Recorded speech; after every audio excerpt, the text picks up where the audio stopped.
Hare Krishna, dear devotees, and welcome. Krishna Prabhuji and Mataji. Hare Krishna. Welcome for today's morning Nectar Reading. We are ready to immerse ourselves into meditation, into remembering and hearing about beautiful pastime of the Lord. And today we are going to see the pastimes of Krishna while stealing the clothes of the Gopis.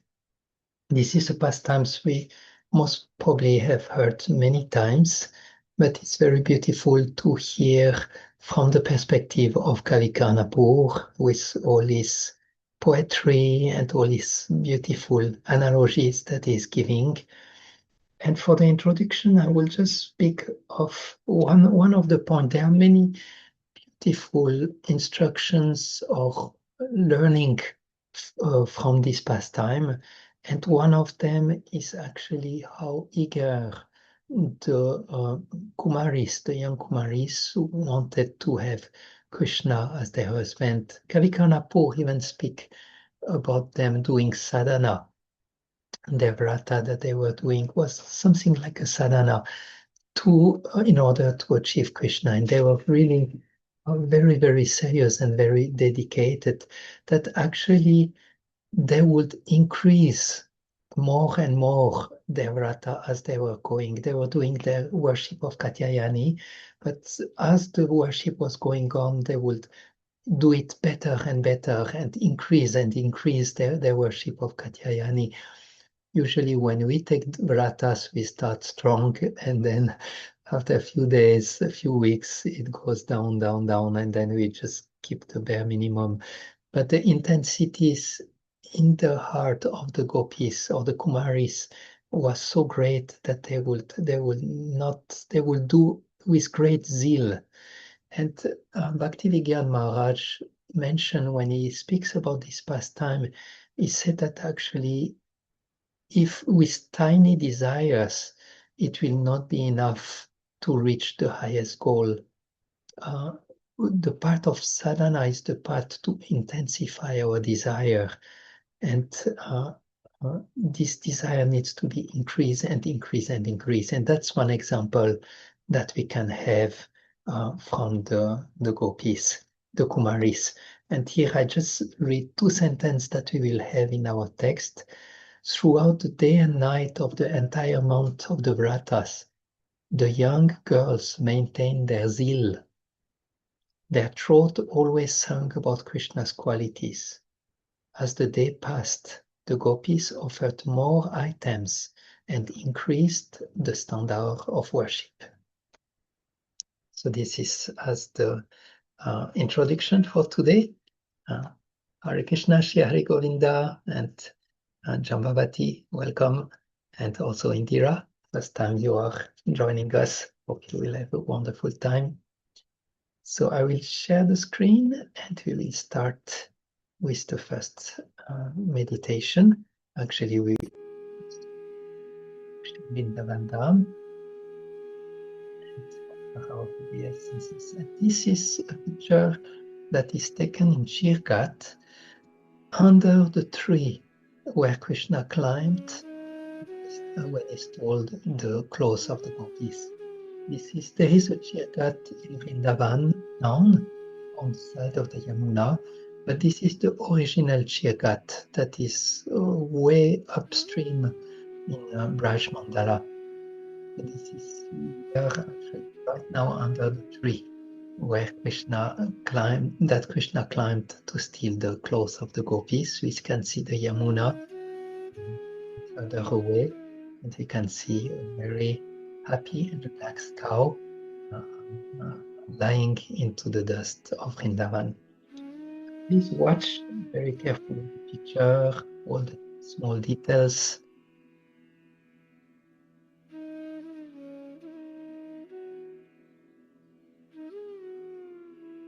And now you imagine you are entering the screen and you find yourself to the other side in Sri Vrindavan Dham, and keep the image in your mind and close your eyes.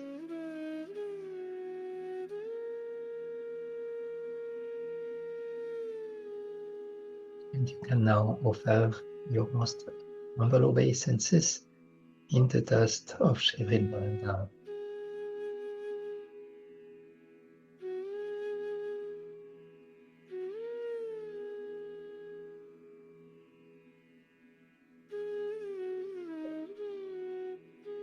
Feel the touch of the dust in your forehead and other limbs of your body.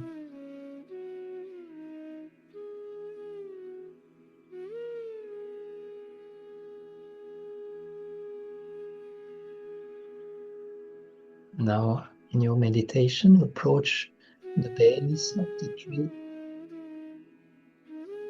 You can touch the roots, place the dust on the roots in your forehead.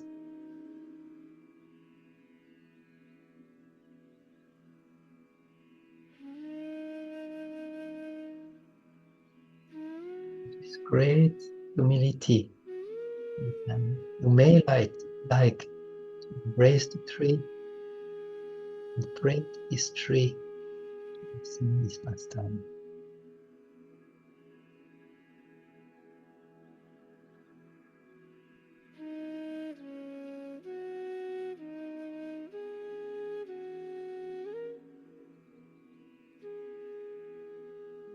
Remember the spiritual master, to offer him also your most humble obeisances.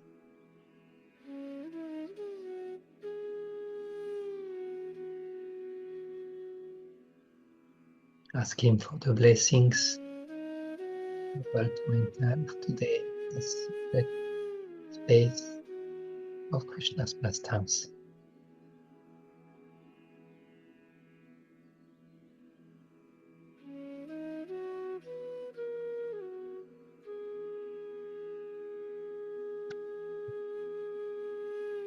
The first meditation we will have today is in the morning, when the Kumaris will go to the Yamuna to take their bath and do their worship. They will be very friendly to each other, very affectionate to each other. And, that will be the first meditation. Please watch carefully the picture and take a screenshot that you can keep in your mind's eyes.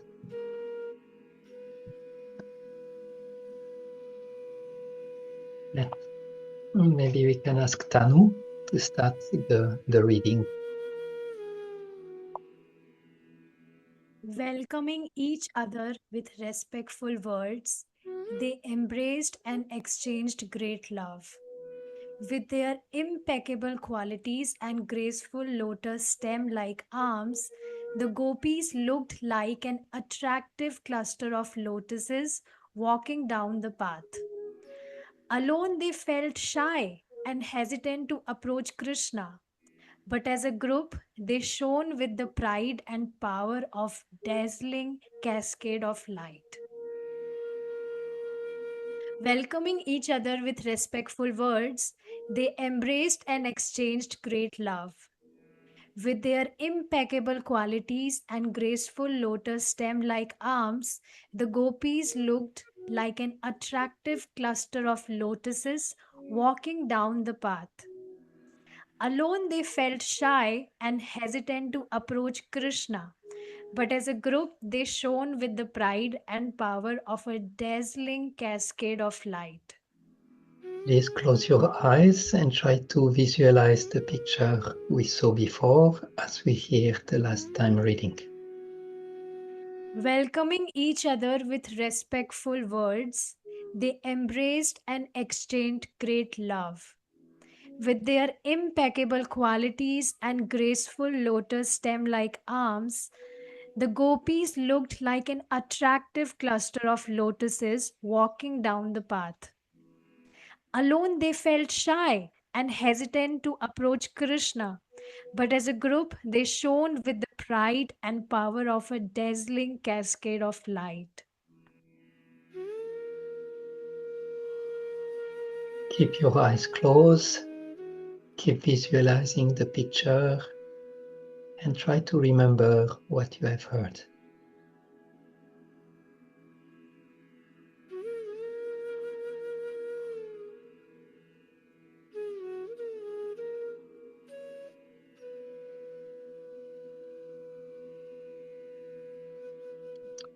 next meditation will be about Krishna, how he was making himself ready to take the cloth of the Gopis.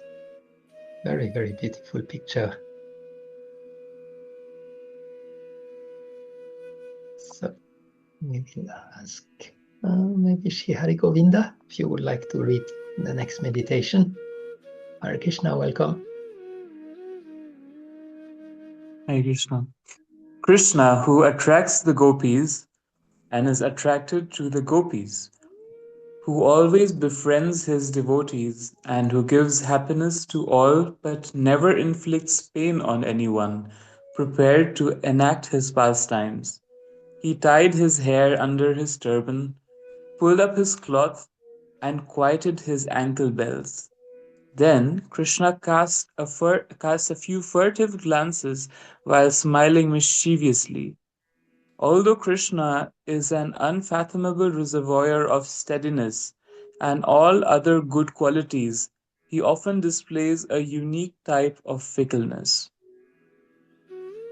Krishna, who attracts the gopis and is attracted to the gopis, who always befriends his devotees and who gives happiness to all but never inflicts pain on anyone, prepared to enact his pastimes. He tied his hair under his turban, pulled up his cloth, and quieted his ankle bells. Then Krishna cast a few furtive glances while smiling mischievously. Although Krishna is an unfathomable reservoir of steadiness and all other good qualities, he often displays a unique type of fickleness. Please close your eyes and try to see the scene as you hear the third time reading. Krishna, who attracts the gopis and is attracted to the gopis, always befriends his devotees, and who gives happiness to all but never inflicts pain on anyone, prepared to enact his pastimes. He tied his hair under his turban, pulled up his cloth, and quieted his ankle bells.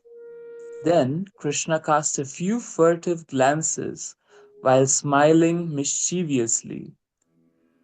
Although Krishna is an unfathomable reservoir of steadiness and all other good qualities, he often displays a unique type of fickleness.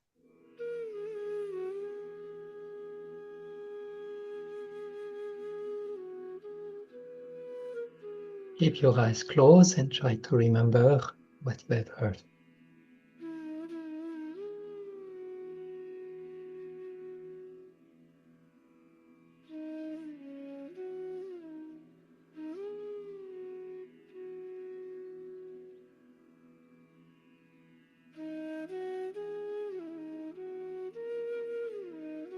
And the last meditation before we are starting the reading, and that's actually at the completion of the vrata, when the Kumaris felt that their desire had been fulfilled.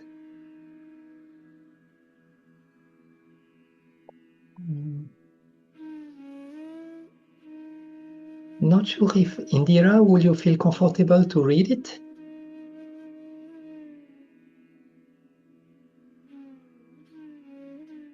Or Jambavati, maybe? Okay, then maybe Vajayanti, you can read it. The fruit on the vine of the Katyayani Vrata, which is difficult to attain, had now spontaneously ripened for the gopis. Drinking the words flowing from Krishna's mouth, which indicated his greed for them, the gopis savored a stream of rasa-filled nectar. They saw it as an exclusive gift awarded to them on the auspicious completion of their vrata. Lowering their eyelids in shyness, the gopis cast sidelong glances to reprimand that expert thief who fulfills all desires. The fruit on the vine of the Katyayani Vrata, which is difficult to attain, had now spontaneously ripened for the gopis. Drinking the words flowing from Krishna's mouth, which indicated his greed for them, the gopis savored a stream of rasa-filled nectar. They saw it is an exclusive gift awarded to them on the auspicious completion of their vrata. Lowering their eyelids in shyness, the gopis cast sidelong glances to reprimand that expert thief who fulfills all desires. Please close your eyes and try to see the description in your mind's eyes. The fruit on the vine of the Katyayani Vrata, which is difficult to attain, had now spontaneously ripened for the gopis. Drinking the words flowing from Krishna's mouth, which indicated his greed for them, the gopis savored a stream of rasa-filled nectar. They saw it as an exclusive gift awarded to them on the auspicious completion of their vrata. Lowering their eyelids in shyness, the gopis cast sidelong glances to reprimand that expert thief who fulfills all desires.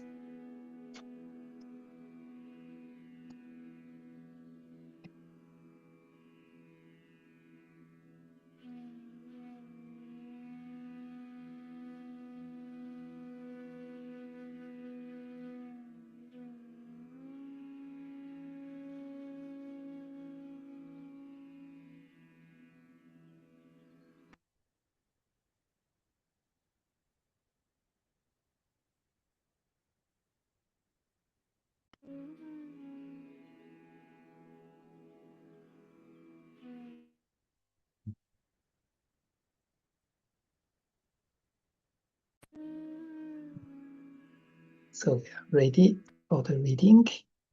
Just have to get and share the screen with the text.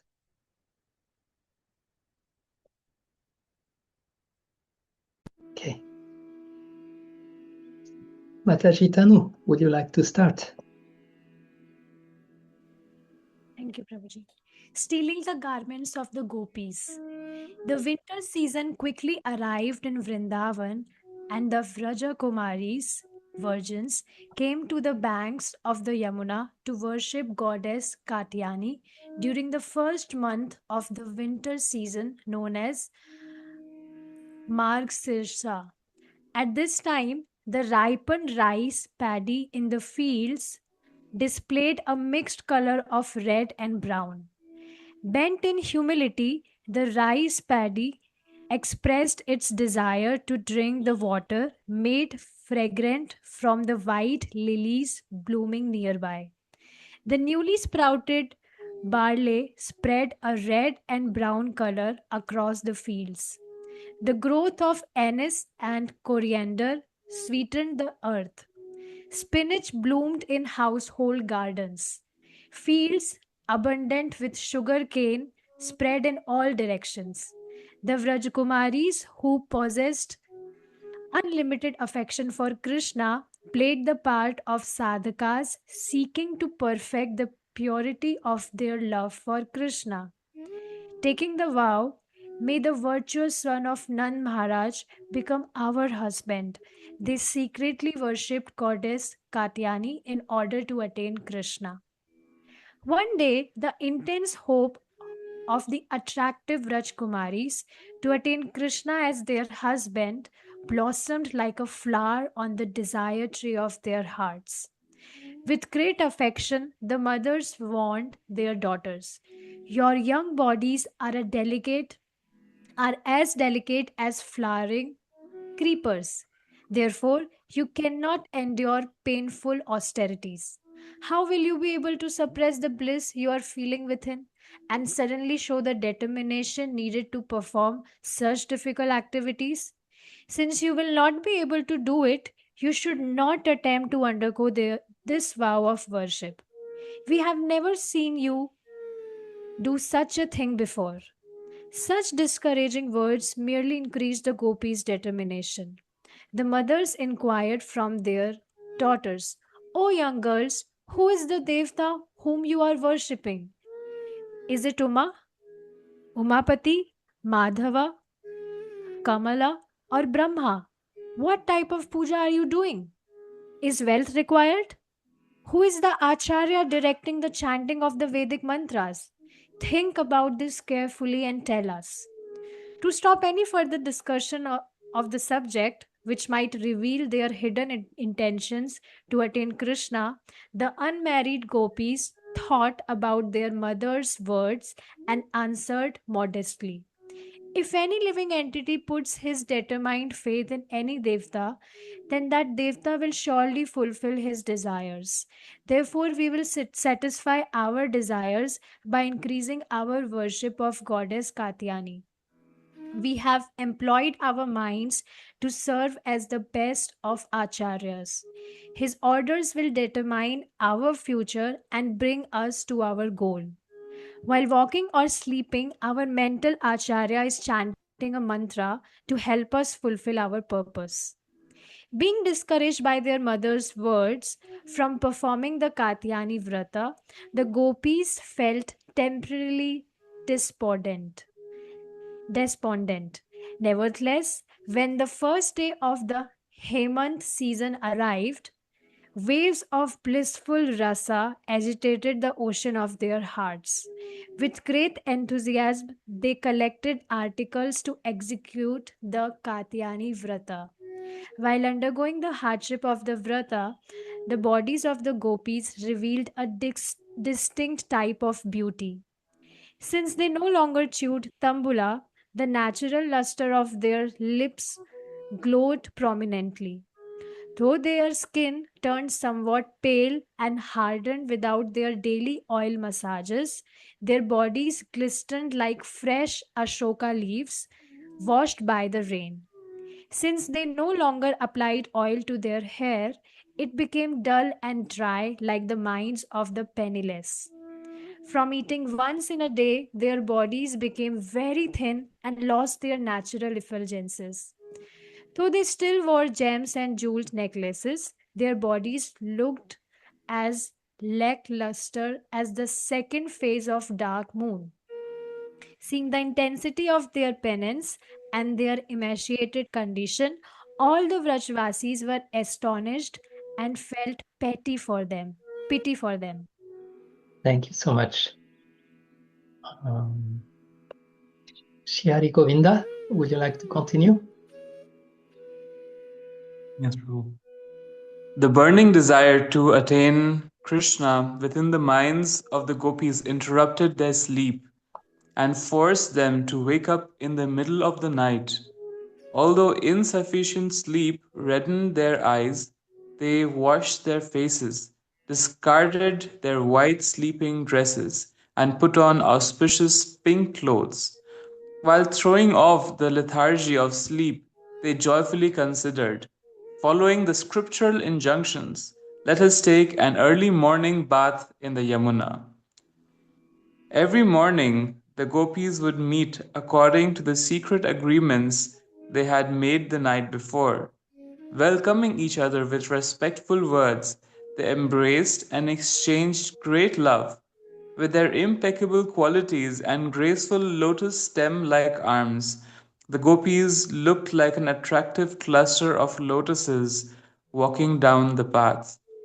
Alone, they felt shy and hesitant to approach Krishna, but as a group, they shone with the pride and power of a dazzling cascade of light, spreading their radiant effulgences in all directions. The gopis appeared like a garland of lightning bolts moving on the earth. Every day before sunrise, these lovely young ladies went to the Yamuna while singing loudly about the qualities of Hari, full of rhythm and precise intonations. Their voices blended harmoniously with the soft, sweet notes of their veenas. A sweet smell emanated from their mouths as the gopis engaged in kirtan. Captivated by that fragrance, swarms of bees flew excitedly towards their lotus faces, hoping to drink the nectar. When the gopis blinked their eyes in fear of the buzzing bees, the beauty of their faces greatly increased. The chiming sounds of their bangles conquered the chirping of love maddened sparrows, just as the hot sunshine does not wilt the lotus flowers. The faces of the gopis remained fresh and attractive, even though they constantly burned with the desire to meet Krishna. Thus, the Vrajakumaris, brimming with affection, ignored the restrictions imposed by their elders and proceeded to the bank of the Yamuna. Although Yamuna Devi is the daughter of the sun, who removes all darkness and afflictions, she herself is filled with streams of darkness. With the eyes of her swirling waves, Yamuna Devi could directly perceive the faith of the young woman who desired Nandasutta as their husband. Seeing the agitation caused by their blossoming prema, Yamuna Devi wanted to embrace the gopis with the playful hands of her waves. Yamuna respectfully said, "O Sakhis, come, come." Then she made a chat chat sound with her waves in response to the delicate chat chat sound of the gopis' ankle bells as they quickly ran down the forest path. Understanding the desire of young girls, Yamuna Devi offered her respects and tenderly looked at the gopis from the corner of her lotus flower eyes. The impatient Vrajakumaris immediately threw off their woolen shawls, covered by thin, white cotton bathing outfits. The blissful bodies of the gopis looked more beautiful than a stream of falling snow. The gopis shivered and softly sighed due to the chilly morning air. The quivering of their leaf like lips revealed the splendor of their pearly white teeth. The gopis smiled gently and giggled upon noticing their friends feeling the same way. Reacting to the biting cold, the gopis made a comic scene by slapping their arms and crossing their legs in various contorted postures. Commencing their vrata, the Vrajakumaris offered obeisances to Kalindi before bathing. Climbing down the bank, they slowly entered the water. Ignoring the cold, they followed all the prescribed rules and completed their baths. Then they joyfully ran back up the banks of the Yamuna. After coming out of the Yamuna, the gopis felt elated over courageously tolerating the painful cold water. Thank you. The water dripping from the garments of the limbs of the young, beautiful, doe-eyed gopis with pretty smile fell on the earth. It seems that their bodies wept golden tears after being tortured by the cold, black waters of the Yamuna. The water birds that spent their youth among the blooming lotus flowers in the Yamuna saw these drops as the wonderful essence of nectarian beauty. The shimmering light emanating from their golden bodies made the gopis look like blissful embodiments of the goddess of fortune. As they gratefully dried themselves with small towels, the gopis looked beautiful. After removing the water from their bodies, the gopis compassionately gave up their enmity towards the cold water. While drying and arranging their hair, it seems that the gopis were showing them affection. The desirable Rajkumari had achieved a unique position due to their sweet beauty and sparkling golden complexions. After bathing and drying their creepers-like bodies, the gopis looked even more beautiful as they filled their lotus mouths with the sweet name of Krishna. Even Lakshmi Devi could not surpass their fortune. While dressing in fresh clothes, they thoroughly immersed their minds in remembrance of Krishna. After tying up their hair, the gopis, who were expert in various arts, proceeded to a special place on the bank of the Yamuna. They occasionally sighed from the cold while carrying the puja paraphernalia that they had painstakingly gathered. The sweet fragrance of their breath attracted swarm of bees. But the gopis felt nervous and twitched their eyebrows because they could not tolerate the cold wind generated by the wings of those bees. Feeling compassionate, Suryadev gradually dispelled their chill by caressing them with his gentle, warm rays. The gopis set the excellent puja items on the sandy white banks of the Yamuna, which glisten like camphor powder. They chose a clean, quiet place for the puja. It was a secluded location, undisturbed by the wind, and free from footprints of birds and animals. Desiring to make a murti of goddess Katyayani out of sand, the highly qualified gopis spoke in sweet voices resembling the soft cooing of cuckoos. One gopi said, "Oh, my friend, we have never observed the Katyayani Vrata. Before initiating this auspicious act, we should remove the heavy elements from the atmosphere. Are we going to conduct the worship individually or all together? Let us decide in such a way that we do not end up with a disaster. With faith and intelligence, we should take decision." Another Saki said, "We should do the puja all together in a group. To perform puja separately is not good. Worshipping together will be more beneficial." The expert in puja chanted sweet verses praising Krishna's attributes, while offering handfuls of fragrant flowers to the Murti of Katyayani. Seeing the elegant Murti, the gopis felt that Bhagavati Katyayani herself had appeared. To properly please Katyayani, the gopis did Manasi Puja of the Murti before commencing the worship. While concealing the confidential desires within their hearts and controlling their minds, the gopis silently fetched water from the Yamuna. The gopis kept Krishna locked inside their hearts like a precious treasure. After washing their hands and doing achaman, they sat down on kusha asanas. Fixing their minds in the mode of goodness, the gopis silently worshipped Katyayani. To invoke Katyayani's presence in the Murti, the expert pujari respectfully uttered the mantra, "Yagacha gacha devi sannidhanam I acharam Krishnasya sannidhanam naha prapayaswa namo namaha." Come, Devi, please enter this Murti.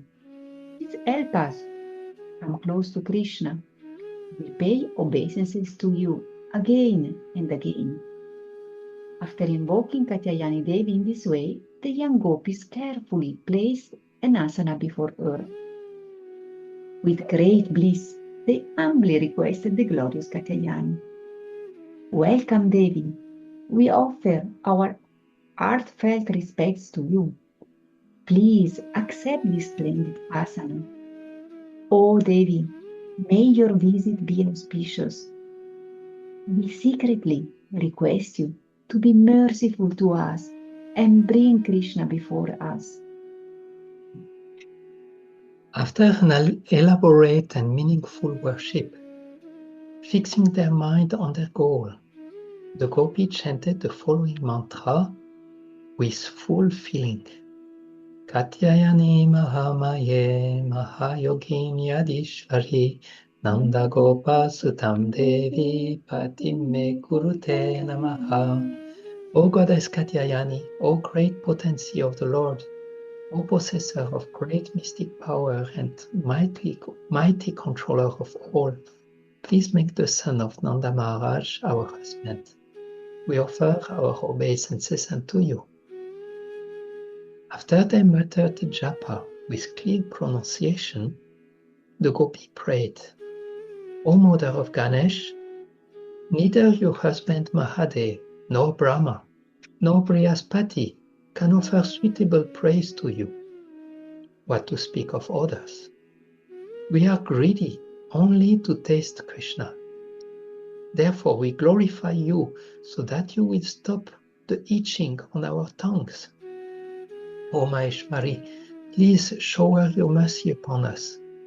You perfectly understand the minds of all living entities. So please fulfill our desire to achieve Krishna as our husband. Upon finishing their personal prayers for that day, the gopis paid respect and offered the deity of Katyayani to the Yamuna. Throughout the day and nights of the entire month of the Vrata, the young girls maintained their zeal. Their throat always sang about Krishna's qualities.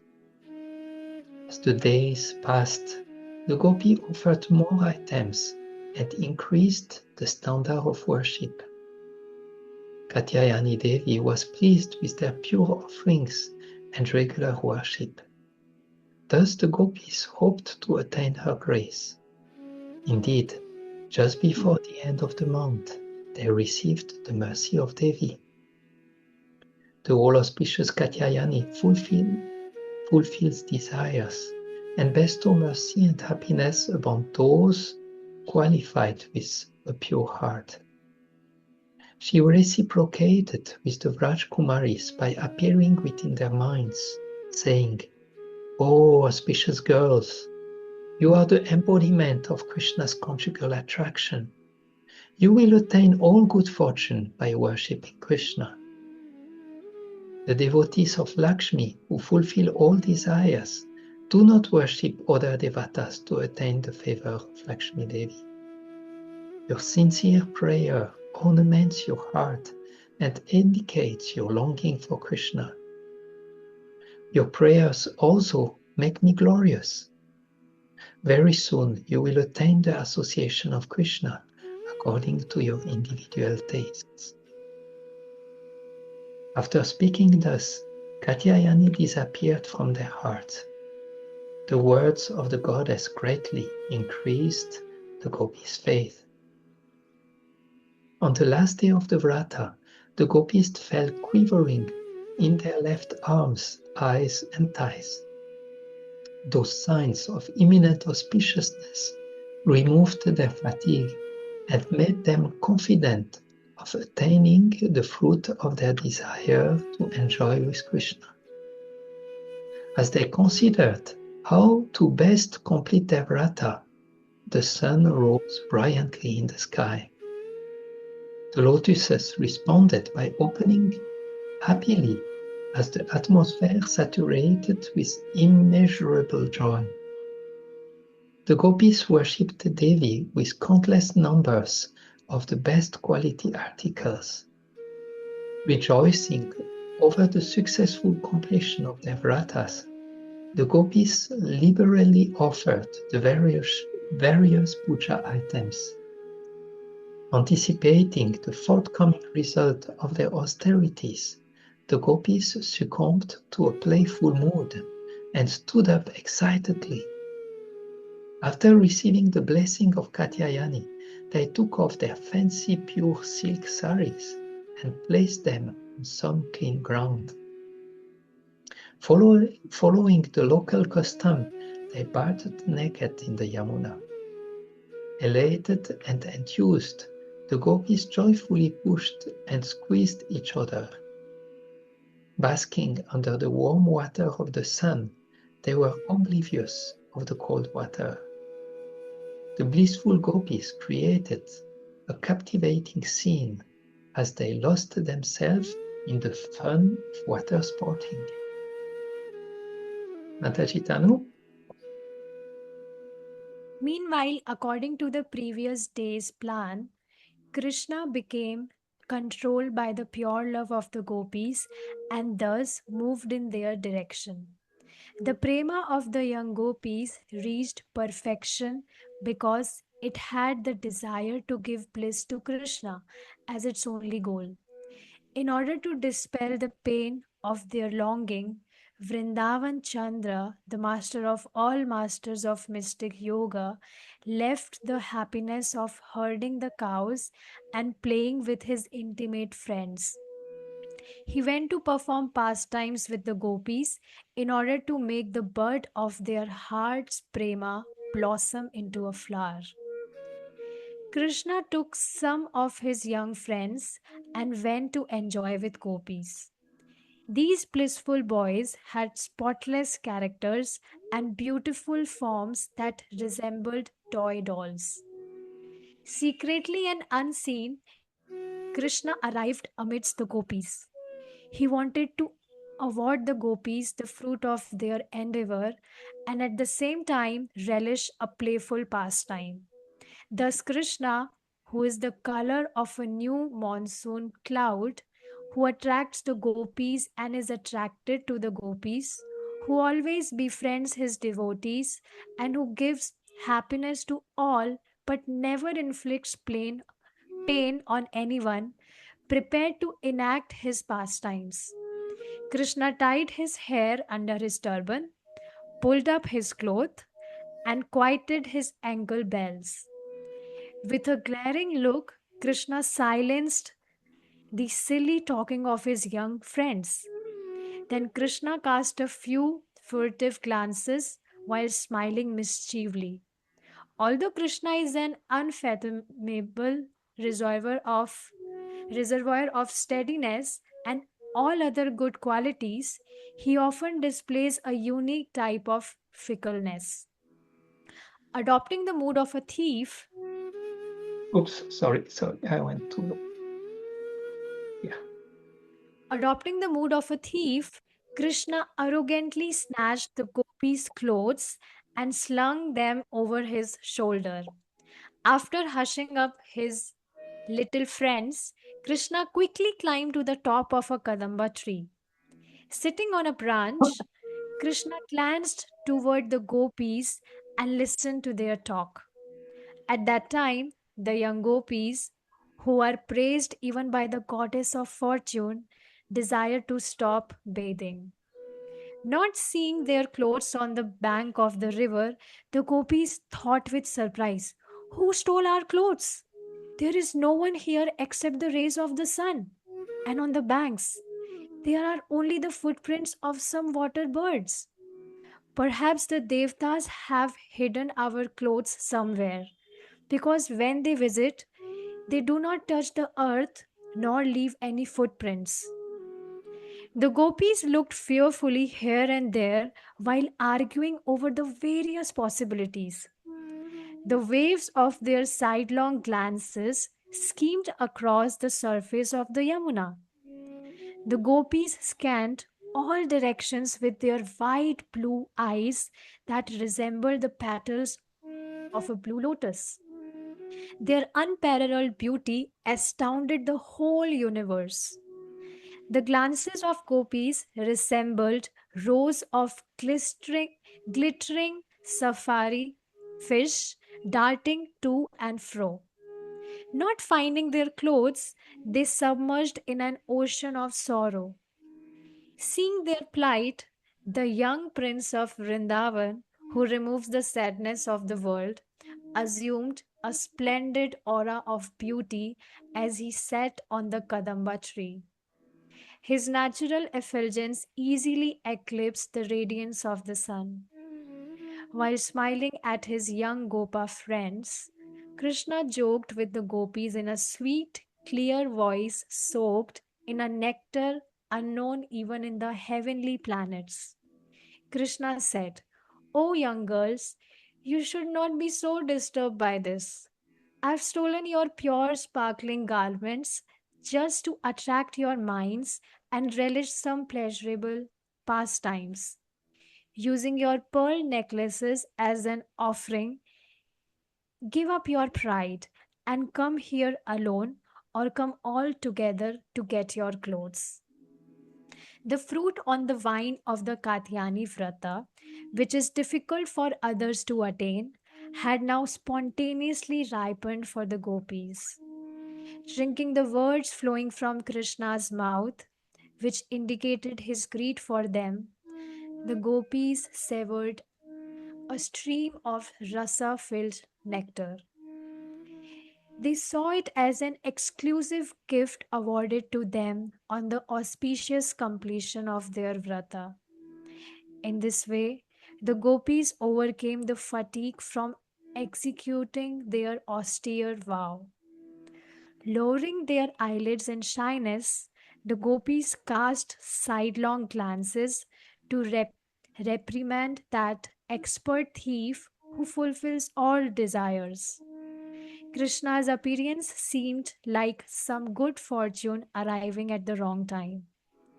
Their extreme joy forcefully propelled them to Krishna, yet simultaneously filled them with confusion. In this state of bewilderment, they ignored the coldness of the water and submerged themselves up to their necks. Thank you. Shri Hari Govinda. Prabhu. They stood silently without yielding to Krishna's demand. Those young girls, with gleaming teeth and bashful faces, thought that Krishna might not keep his promise to return their clothes. Whispering amongst themselves, one gopi said, "Why not talk to him and defeat him with your clever words?" But being controlled by Yogamaya, none of the gopis could respond to Krishna's request to collect their clothes. In their silence, the face of the gopis, encircled by dark blue locks of hair, looked like rows of half open lotuses surrounded by quiet bumblebees. What charm they added to the bank of the Yamuna! For a long time, the gopis deliberately refused to answer or look toward the Kadamba tree, giving up their shyness, which had pervaded them like an internal disease. The gopis finally spoke in such a way to show their disgust with Krishna's naughty behavior. The sweet dancing of their lotus eyes and the darting movements of their eyebrows captivated all directions. The gopis showed their shyness through the affectionate solicitations and entreaties that appeared both witty and respectful at the same time. Their smiling faces created waves of sweetness as their teeth reflected on the water. One gopi said, "Are you not the respectable son of the great king of Vrindavan, who instructs everyone in proper behavior? Are you not the all attractive ocean of good qualities, full of waves of compassion? Are you not the one who distributes wonderful auspiciousness on the earth with the beauty of your body? Are you not the personified bliss of Vrindavan, illuminating the eyes of everyone with your effulgent limbs? Are you not the remover of ignorance?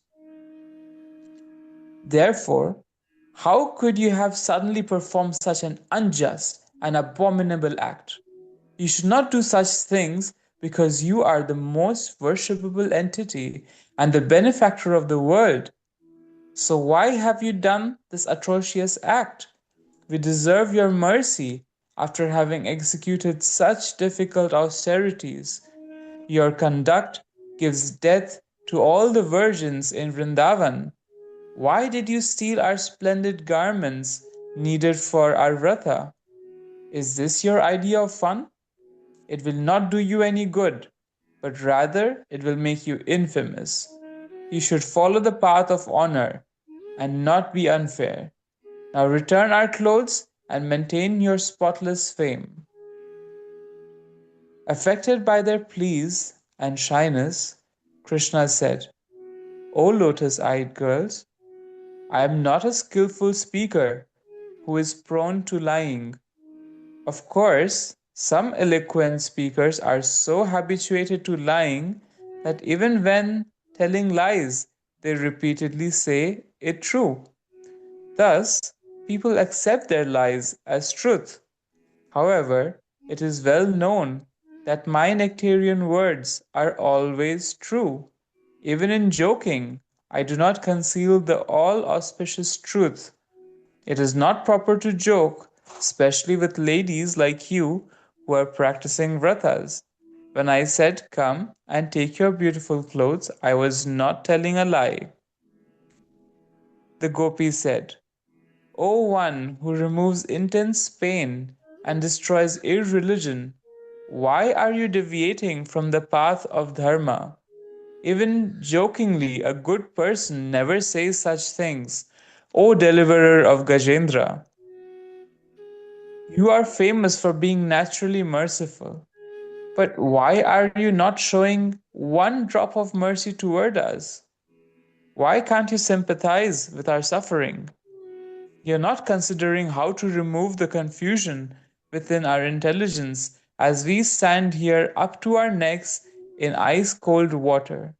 It is the nature of village girls that we would rather drown in the Yamuna than stand naked before you who are afflicting us. We fully understand the inner meaning of your words. After one gopi tried pacifying Krishna with these words, another gopi spoke. Her voice sounded more pleasing than a veena or a cuckoo. Although she spoke with the courage of an infantry commander, the vibration of her voice contained an undeniable attraction for Krishna. She said, O deliverer of harsh words, please stop speaking. O clever joker, do not bewilder us with your wit. We offer respect to your feet. Actions speak louder than words. O one whose face defeats the luster of the autumn moon, we are your servants, and we will obey whatever order you give to test our minds. Give up your prevailing mood of being a charitable person by donating clothes. Do not turn a well into an ocean of laughter. Now give back our dresses by passing them to your trustworthy young friends. Wearing a necklace on his chest and enjoying the comical situation, Krishna smiled gently and said, Oh, my dear love, satyr gopis, it does not befit you to speak like this. Indeed, if you are really my servant, then you must do as I say. Why can't you follow my sincere and pertinent instruction meant for your benefit? Whether an order is agreeable or disagreeable, a servant must always obey the master's orders. Therefore, the conclusion is that you should come forward and take your clothes. Do not spoil the reputation of your family. If you do not do what I say, I will not give you them back to you, O ignorant ones. And even if the king becomes angry, well, what can he do? These young unmarried gopis, the epitome of good conduct, had praised their beloved with sweet words and served the difficult to achieve Lord with great affection. Intensely eager to attain Krishna, they drank his ambrosial words with the cups of their ears. Because their love for Krishna had already matured over a long time, the gopis felt they could no longer ignore the harsh demands of this rarely achieved person. Although angry, the shy young girls were indifferent to it, due to their deep attachment to Krishna. Agitated by the waves of prema, they took Krishna's order to heart and gradually moved toward the shore. The young girls cover their bodies with their long hair that hang to their feet. Surrounded by their curly dark locks, the lustrous lotus face of the gopis looked like many small moons, encircled by the essence of darkness. The beauty of their eyes eclipsed the beauty of the two lotus petals. Their graceful movements conquered the gliding of elegant swans, and their faces defeated the splendor of golden lotus flowers. Their tender feet had become completely numbed from the cold. They felt very shy, but due to the bliss awakening within, their skin erupted with tiny frilly bumps, which appeared like particles of snow spread over their bodies by the winter winds. Inside themselves, the gopis waged a war with the forces of shyness, trying to hold them back, and the forces of desire, pushing them forward.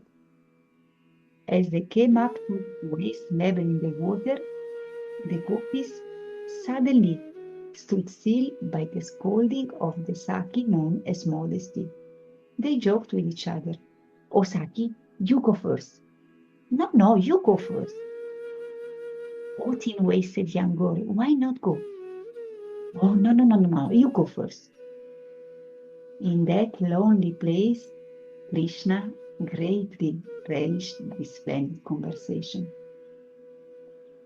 The gopis could not move forward because the power of their moral character equaled that of their strong attraction to Krishna. Though saturated with Krishna prema, modesty subdued their ecstatic bliss. Glancing restlessly here and there from the corners of the eyes, the gopis came to the river's bank with great difficulty. Shri Krishna, the supreme relisher of rasa, looked at the young girls with astonishment and cleverness. Being overpowered by shyness, they hid behind each other while trying to cover their private parts from his curious gaze. To those qualified gopis whose hearts burned with an intense desire to serve him, Krishna said, "O Sakis, why are you afraid of me?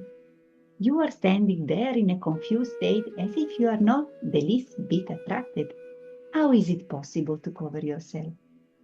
Sitting in the limbs of this tall tree, I can easily see you. On the pretext of morality, you are trying to cheat me. Now stand in a straight line, come before me, and exhibit your splendid beauty. By following my instruction, it will be very easy to get your clothes." The Rajkumaris attentively listened to the pleasing words of Krishna. Overcome with feelings of love, respect, and hesitation, each of the gopis slowly moved toward their beloved Lord. Krishna relished the purity of their love while observing their state of embarrassment. Putting their clothes on his shoulder, Krishna smiled as he drank the nectar from their sweet, loving faces. In an affectionate voice, Krishna said, "It is very inauspicious to stand here with your hair hanging loose and disheveled. O beautiful young girls, even the celestial nymphs lose their beauty if they let down their hair. By this act, you have spoiled your beauty. O girls, whose sweet faces conquer the moon, you should tie your hair in a braid." Upon hearing Krishna's clever, pleasing words, the gopis lost all apprehension. Their golden ties radiated a special type of elegance. The anchor bells on their pink lotus feet resounded like an army of quarreling ducks. As the young girls stood before Krishna, they pleased him with the fickle sound of their bangles. Their hair stood on end as the gopi relished the moment with nervous laughter. Desiring to please the Lord, they tied up their hair in artistic way. The desire for conjugal love captured Krishna's mind. Smiling, he spoke pleasantly, "O young ladies, this is not proper conduct of righteous people. A person doing a vrata should never bathe naked in a river. By doing so, you have offended Yamuna Devi, presiding deity of the river. Your offense can be mitigated because you acted in ignorance. If you really want to achieve the result of your vrata, then you must atone for your offense by following my advice. Seriously considering Krishna's proposal, the doe-eyed Gopis thought, we should do whatever the opposition suggests, but we cannot guess what he will say next. And if we do not comply, the result of our vrata will be destroyed. What can we do? Though filled with great joy and fervor, the grip of timidity made the Gopis apprehensive. Understanding their fatigue and mental condition, and seeing them losing their natural color, Krishna said, O young girls, your glances fly hither and thither like the fearful eyes of the chakora. Please hear my words that can remove all the offenses made during your vrata. Can one quench his thirst without water? Without evening, summer gives no relief. Therefore, you should follow my order. You can wipe away all your sin just by offering your respect to me. If you do it with great faith and devotion, you will receive the desired result in many ways. O beautiful young girls, to counteract your offenses, you should stand before me with straightened legs and offer obeisances while placing your joint palm above your heads. Casting aside their shyness, the Gopis obeyed the words of their dearmost lover.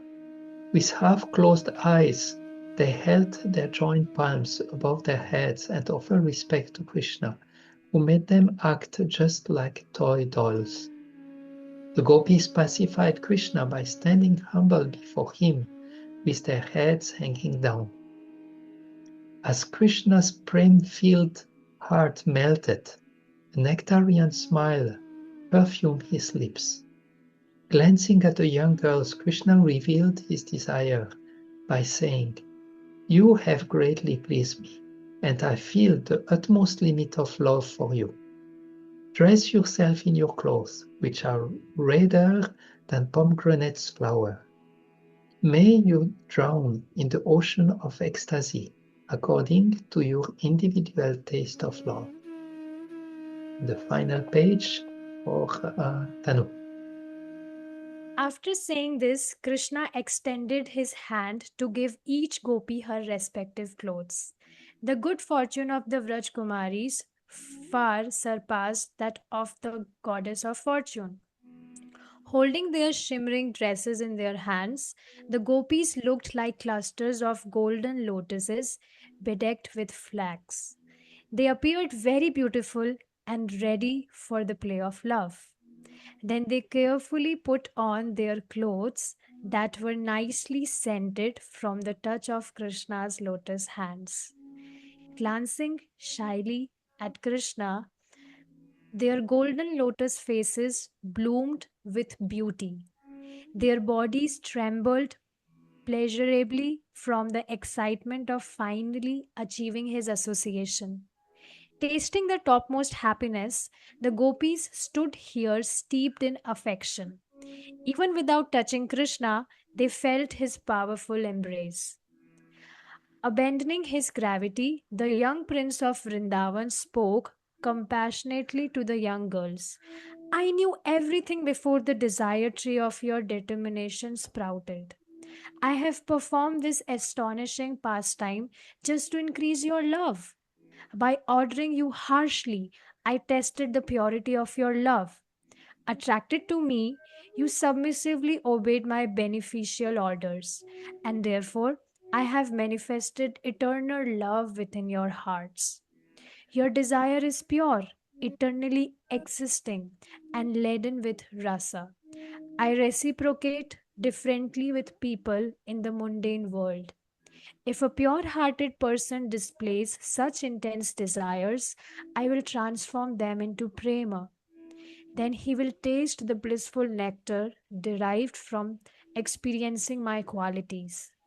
This well of nectar exists independently of any other type of rasas.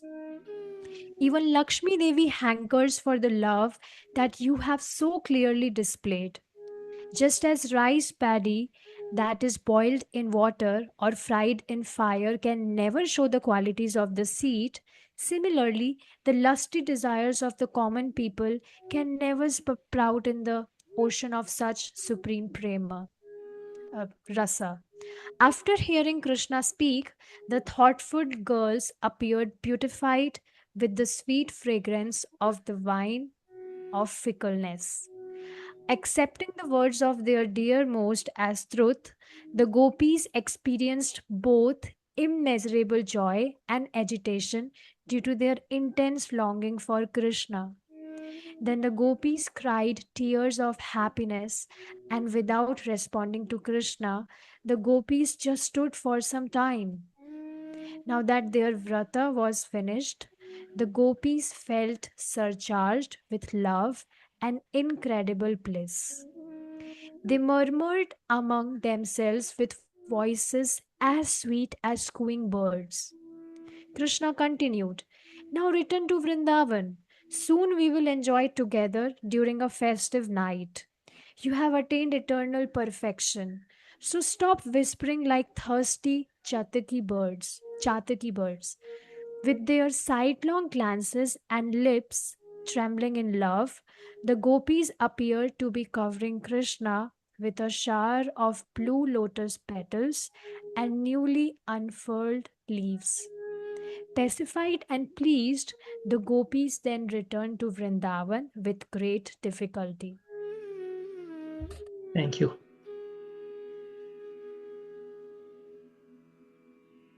Because time is already quite advanced, we will skip the meditation, but please close your eyes for a few moments and just review whatever have stayed with you during this reading.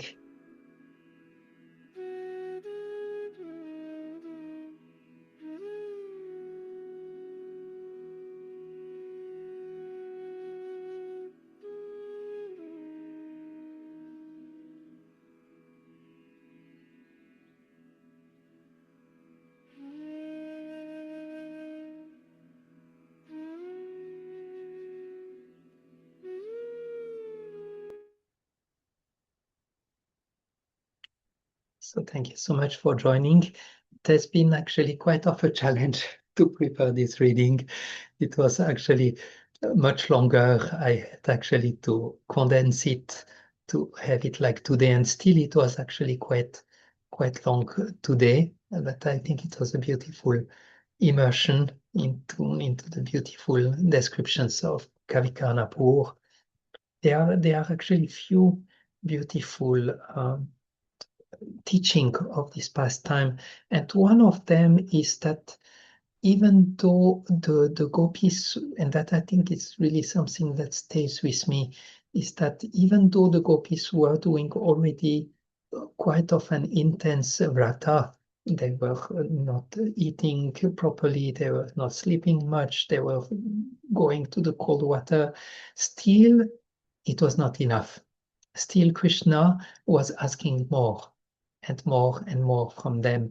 And there is actually, I think it's in Sarata Darshini Vishwanath Chakravarti Thakur give the comments that when the gopis were in the water and they were saying, "Oh, you go first," and they did not want to go out.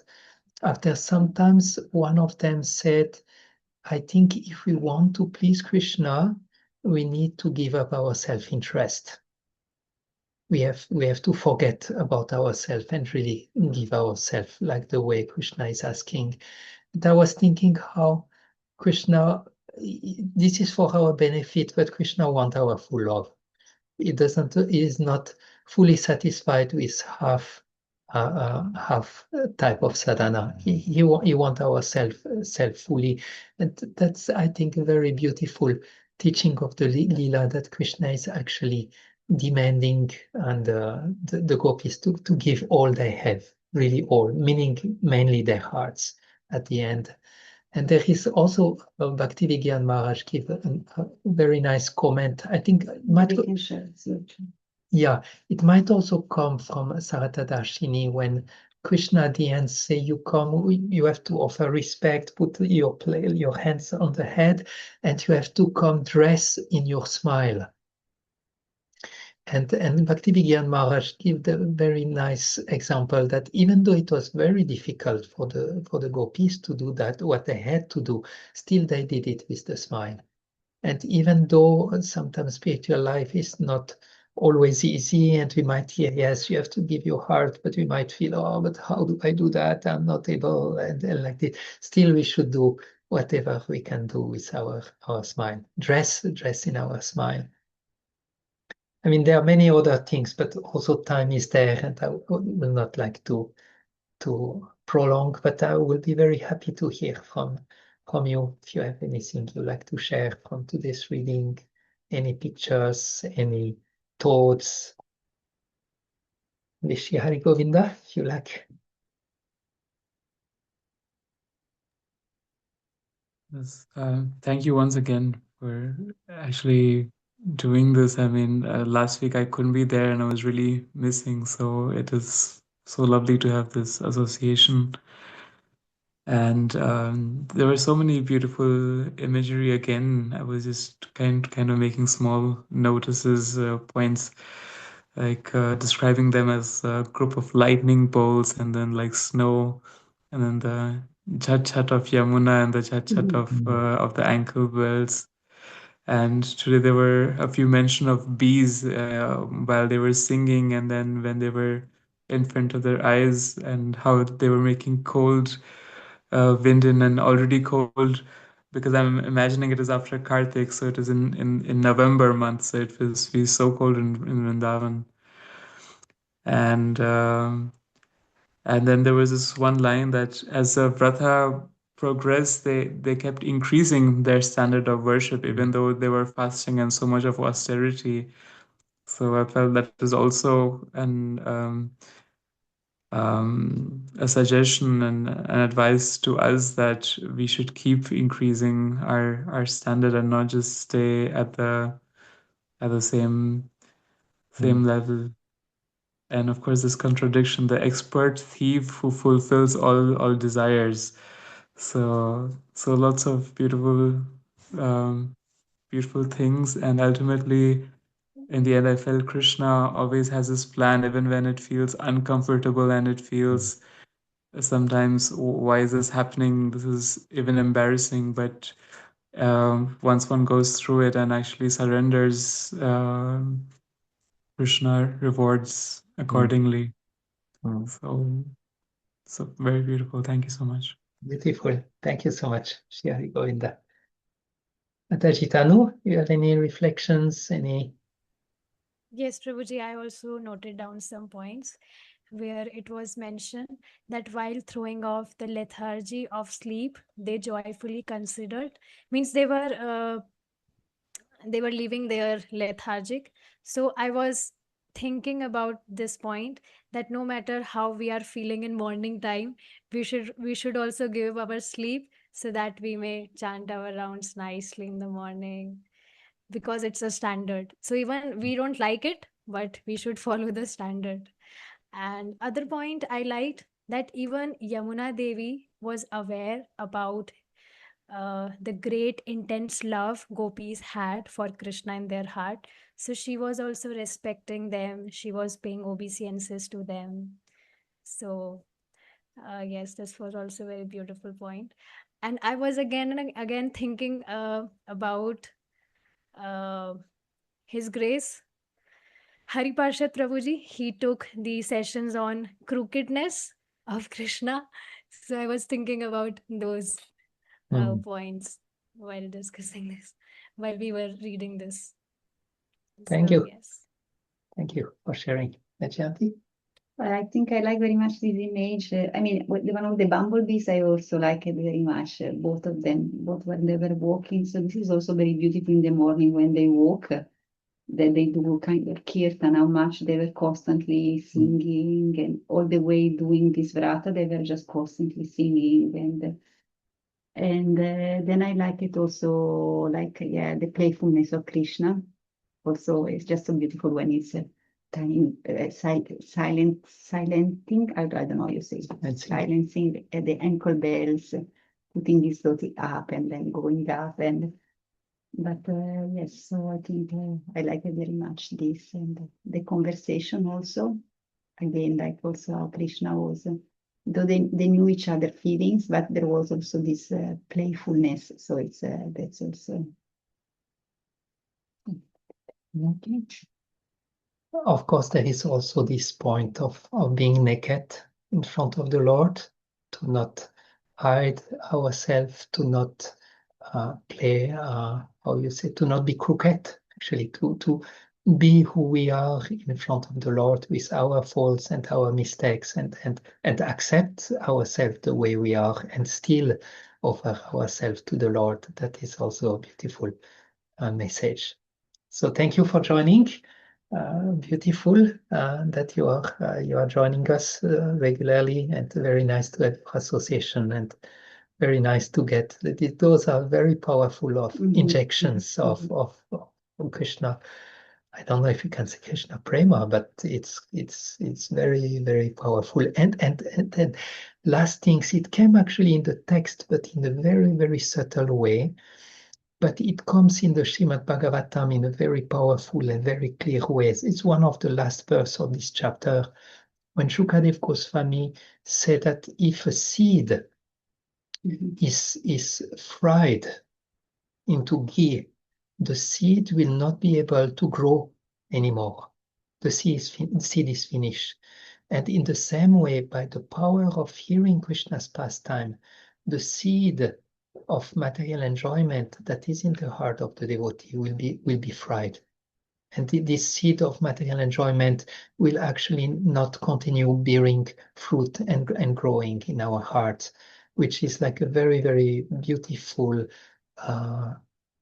glorification of the power of hearing the pastimes of Krishna. So we hope few seed got nicely fried today, and wishing you all the best, a wonderful week, and Krishna willing, we can meet next week again. Hare Krishna, thank you.